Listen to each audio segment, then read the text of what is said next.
बिस्मिल्लाहिर्रहमानिर्रहीम। अस्सलाम वालेकुम व्यूअर्स। उम्मीद करती हूँ आप सब लोग ठीक होंगे और खैरियत से होंगे। यकीनन आप लोग मुख्तलिफ रायते बनाते भी होंगे, खाते भी होंगे। जैसे आप लोगों को मालूम ही है कि रायता दही से बनता है। आज मैं आप लोगों के साथ टमाटर की रायता शेयर करूँगी, जिसे आप लोग टमाटर की चटनी भी कह सकते हैं। टमाटर की चटनी या रायता बहुत मज़ेदार बन के तैयार हो जाती है। दूसरा जल्दी झटपट से बन जाता है। चलिए बनाना स्टार्ट करते हैं। ये मैंने तकरीबन हाफ के जी टमाटर लिए हैं। बिल्कुल लाल टमाटर आप लोगों ने लेनी है। इसी रेसिपी के लिए आपने बिल्कुल लाल टमाटर लेनी है। तो तमाम टमाटर को आपने 2 हिस्सों में डिवाइड कर देना है। तो तमाम टमाटर को हमने कट कर दिया है। यहाँ पे देख सकते हैं आप लोग। मीडियम टू लो फ्लेम पे यहाँ पे मैंने पैन रखा हुआ है और इसमें हम डालेंगे ऑयल। तकरीबन 3 से 4 टेबलस्पून हम इसमें ऑयल शामिल करेंगे। ऑयल गर्म होने के बाद इसमें हम शामिल करेंगे हाफ टी स्पून ज़ीरा।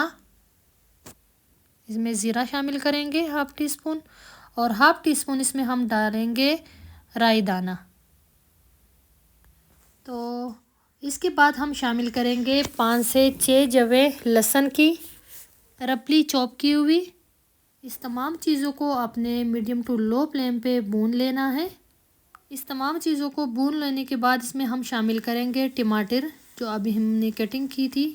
अब इस तमाम टमाटर को इस तरह कट की हुई साइड से आपने फैला देना है। पैन को कवर करके 10 से 12 मिनट के लिए हम इसको पका लेंगे मीडियम टू लो फ्लेम पे।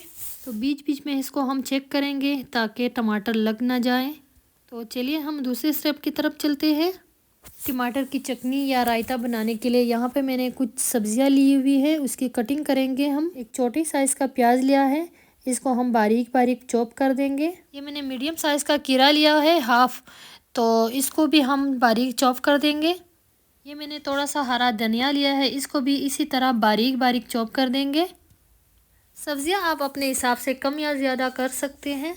ये मैंने 3 अदद हरी मिर्ची ली है, इसको भी इसी तरह हम चॉप कर देंगे। ये मैंने थोड़ा सा पुदीना लिया है, इसको भी इसी तरह बारीक चॉप कर देंगे। तो ये हमारी सब्जियां बिल्कुल रेडी हो गई है। दूसरी तरफ टमाटर भी बहुत अच्छी तरह गल गए हैं। मैंने टमाटर को मीडियम टू लो फ्लेम पे 10 मिनट के लिए पकाया है। आप लोग देख सकते हैं कि टमाटर की पानी अभी भी बाकी है और टमाटर अच्छी तरह गल चुके हैं। हमने तमाम टमाटर की छिलकों को रिमूव कर देना है। हमने यहाँ पे लाल टमाटर का इस्तेमाल किया है, इसलिए टमाटर जो है ना बहुत अच्छी तरह गल चुके हैं। तो आप लोग देख सकते हैं कि बहुत आसानी से इसका छिलका भी रिमूव हो रहा है।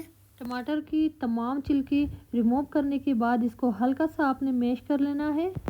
तो इसको मैश होने के बाद इसमें हम शामिल करेंगे हाफ टी स्पून नमक और हाफ टी स्पून कश्मीरी लाल मिर्च। कश्मीरी लाल मिर्च यहाँ पे बिल्कुल ऑप्शनल है, लेकिन मैं कलर देने के लिए डाल रही हूँ। नमक मिर्च के बाद हमने इसको कवर कर देना है तकरीबन 2 मिनट के लिए।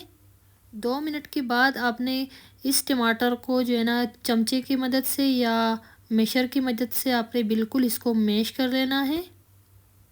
तो टमाटर यहाँ पे बिल्कुल अच्छी तरह मैश हो चुके हैं। तो अब हम क्या करेंगे, हम फ्लेम को ऑफ कर देंगे। तो टमाटर यहाँ पे अच्छी तरह मैश हो चुके हैं, तो इसको हम अब रूम टेम्परेचर पे मुकम्मल इसको ठंडा कर लेंगे।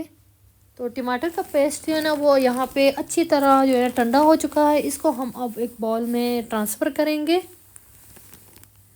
अब इसमें शामिल करेंगे हाफ टी स्पून काला नमक, हाफ टी स्पून कुटी हुई लाल मिर्च, हाफ टी स्पून भुना हुआ पिसा हुआ ज़ीरा और 1 टीस्पून इसमें शामिल करेंगे पिसी हुई चीनी। तो अब इस तमाम चीज़ों को हम अच्छी तरह मिक्स कर देंगे और जिस सब्जियों को हमने कटिंग की थी तो वो सब्जियां इसमें शामिल करेंगे। वो सारी सब्जियां इसमें शामिल करेंगे और अच्छी तरह इसको हम मिक्स कर देंगे। ये हमने शामिल की है। तो यहाँ पे इसको अच्छी तरह हम मिक्स कर देंगे और हमारा रायता यहाँ बिल्कुल रेडी हो चुका है। यकीन करें बहुत मज़े की बनती है। आप लोग घर में एक दफ़ा ज़रूर ट्राई करें, मेरे कहने पे ट्राई करें। यकीन करें बहुत मज़े की बनती है और मुझे कमेंट में ज़रूर बताएं कि आपको आज की रेसिपी कैसी लगी है। अगर आपको आज की रेसिपी थोड़ी सी भी अच्छी लगी है तो मेरे चैनल को सब्सक्राइब करें, वीडियो को लाइक करें और कमेंट ज़रूर किया करें। तो चलती हूँ, दुआओं में याद रखिएगा। आऊँगी एक मज़ेदार नई रेसिपी के साथ। तो तब तक के लिए अल्लाह हाफिज़।